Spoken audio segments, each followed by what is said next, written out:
Welcome to the Artist Recreates the World. I'm with Tahirah. Yes. So, tell me about that topic you want to discuss. Well, basically, as a black artist growing up in Newark, I've always been told, art doesn't make any money. You're never going to be successful. And I've been going to art school all my life since the age of 4 and 5. I was painting, wow. I was drawing. I've studied art at Rutgers University since the age of 5, but along with that, I had to do business management, psychology. And as an artist, I think when we try to chase only our dreams, we forget to be well-rounded individuals because we have to exist in society. And as artists, we tend to be the black sheep where people are like, you're a little too strange for our corporation to work here. Or, you have to fit a particular persona, and that's just not me. So as an artist, it's hard to keep your voice of the individual in this field.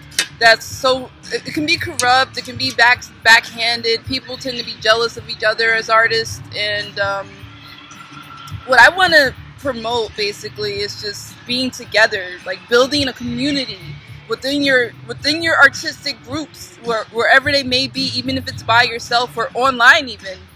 And I think by doing that, you forget the competition aspect of it and you start to elevate towards, I guess, for me, art is about inner peace and figuring yourself out, therefore figuring your place in the world and how we all contribute to reality as artists. That's great. I'm listening to you, and we're saying it over and over again.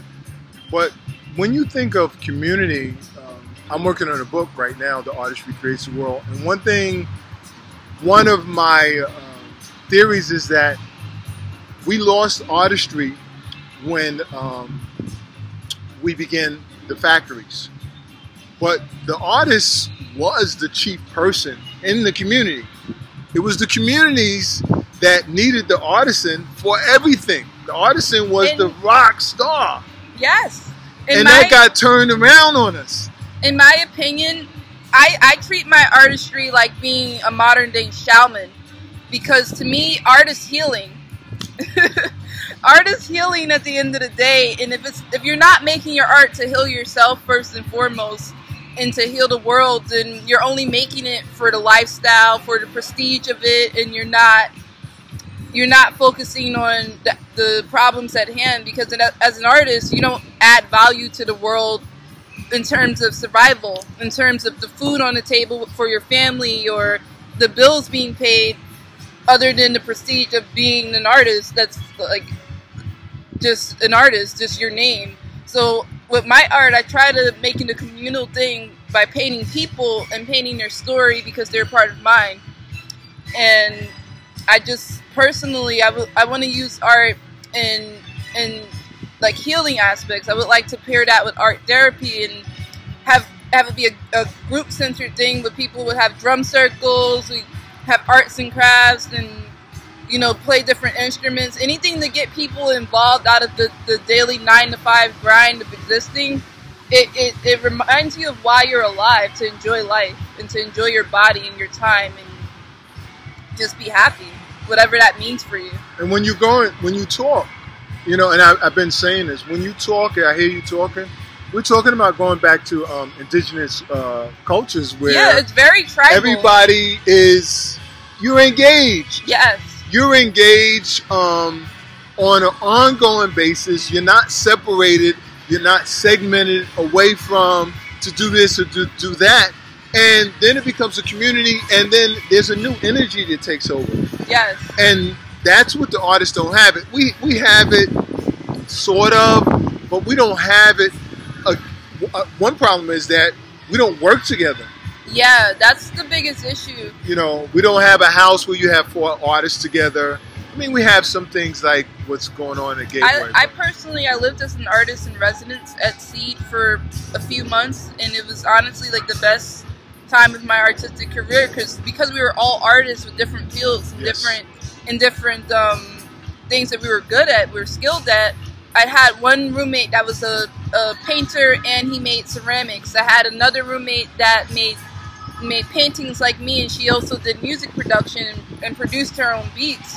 So we would all collab together during our open mics and basically throw together a show where someone would be stage manager, someone would help with the installation of what the whole surrounding would look like. So it became this immersive experience that we used all of our individual skills to make something beautiful for the community to enjoy. So, you know, the message is getting out there. It's just some of us have to continue to find ways to get funding to consolidate our energies, yes, and make these things happen. Make them bigger, make them broader, make them more efficient. But we have to work together as artists, whatever that artistry is. And you may have a few different hats. It doesn't matter. The key thing is that we have to come together. We have to talk more. We have to communicate more. We have to put on paper our vision, our ideas. Jerry Gann talked about what is the true artistry. What is true artistry? True artistry is the artist that have vision. We can't yes. just stay where we've been. That's exactly the point. And one of my personal quotes is, every moment of your life should be a work of art. No matter what you're doing, you're on stage the moment that you walk outside of your house. So if you want your life to be great, curate your life. Curate it to have great moments, and they will eventually happen. Okay, we can close on that. You want to say that again? That is great. Wow. Every moment of your life should be a work of art. I love that. And curate your life. Curate your life.